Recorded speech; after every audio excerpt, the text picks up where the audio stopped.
ఛానలుకి స్వాగతం. 2024 శ్రీ క్రోతినామ సంవత్సర ఉగాది పంచాంగం ప్రకారం మిథున రాశి వారి యొక్క గోచార ఫలితాలు ఏ విధంగా ఉన్నాయో వీడియోలో వివరంగా తెలుసుకుందాం. వీడియోలోకి వెళ్లే ముందు మా చిన్న రిక్వెస్ట్ ఏంటంటే, ఇంతకు ముందు కనుక మా ఛానల్ ని మీరు సబ్స్క్రైబ్ చేసుకున్నట్లయితే సబ్స్క్రైబ్ చేసుకోండి. అలాగే పక్కనే ఉన్న గంట సింబల్ మీద ఆల్ అప్డేట్స్ ని క్లిక్ చేయండి. మృగశిర 3-4 పాదాలు, ఆర్ద్ర 1-2-3-4 పాదాలు, పునర్వసు 1-2-3 పాదాలలో జన్మించిన వారు మిథున రాశి వారిగా వ్యవహరిస్తారు. ఈ సంవత్సరం అంటే శ్రీ క్రోతినామ సంవత్సరంలో మిథున రాశి వారికి ఆదాయం 5గా, వ్యయం 5గా కనిపిస్తుంది. కాబట్టి ఆర్థిక క్రమశిక్షణ అనేది చాలా అవసరం. అనవసర ఖర్చులు చేస్తే మాత్రం మీరు డబ్బును పొదుపు చేయలేకపోతారు.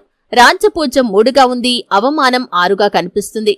అయితే కెరియర్ కానీ, ఫైనాన్స్, ప్రేమ, వివాహం, కుటుంబం, ఆరోగ్యం, వ్యాపారం మొదలైన జీవితంలోని వివిధ అంశాల్లో మిథున రాశి వారికి ఏ విధంగా ఫలితాలు కనిపిస్తున్నాయో తెలుసుకుందాం.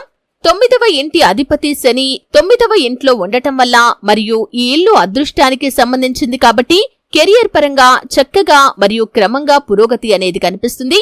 శని యొక్క ఈ గ్రహ కదలిక కెరియర్లో స్థిరత్వం మరియు వృత్తిపరంగా మీకు మంచి అవకాశాలను తీసుకుని వస్తుంది.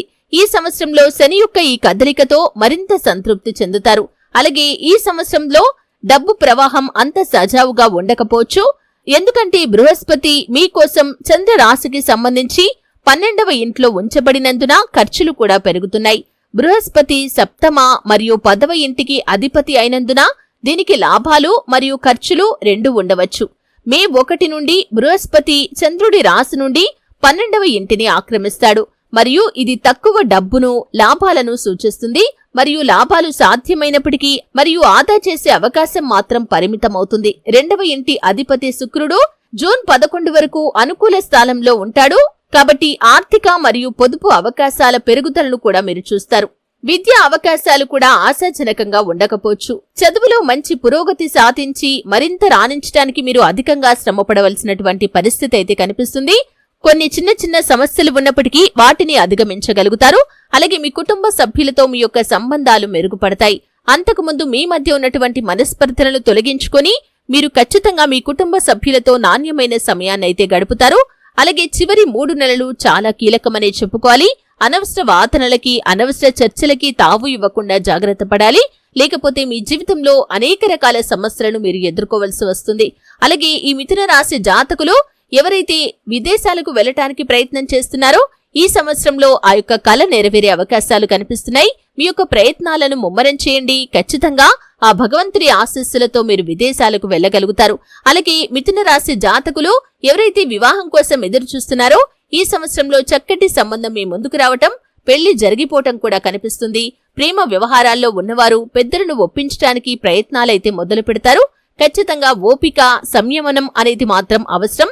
మీ జీవితంలో మీరు సక్సెస్ తో ముందుకు దూసుకుని వెళ్లటానికి, అలాగే మీరు అనుకున్నది సాధించడానికి కొంత ఓర్పు మాత్రం మీకు అవసరమనే చెప్పుకోవాలి. అలాగే మిథున రాశి వారికి ఆర్థిక పరంగా మీకు ఆదాయానికి తగిన ఖర్చులు కనిపిస్తున్నాయి. కాబట్టి ఆర్థిక క్రమశిక్షణ అనేది మాత్రం చాలా అవసరం.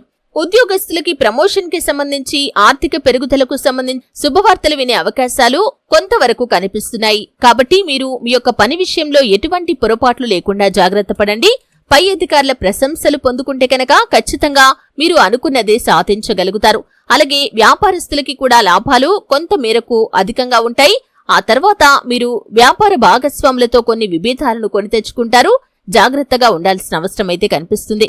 అయితే మిథున రాశి వారు మరిన్ని శుభ ఫలితాలు పొందుకోవటానికి హనుమాన్ చాలీసా పఠించండి, సుబ్రహ్మణ్యేశ్వర స్వామిని ఆరాధించండి, దాన ధర్మాలు చేయండి. శుభ ఫలితాలైతే మీరు పొందుకుంటారు. చూశారు కదండి, శ్రీ క్రోతినామ సంవత్సరం ఉగాది నుండి మిథున రాశి వారి యొక్క గోచార ఫలితాలు ఏ విధంగా ఉన్నాయో తెలుసుకున్నారు. వీడియో నచ్చితే ఖచ్చితంగా లైక్ చేయండి. మరిన్ని మంచి మంచి వీడియోల కోసం ఇప్పుడే మా ఛానల్ ని సబ్స్క్రైబ్ చేసుకోండి.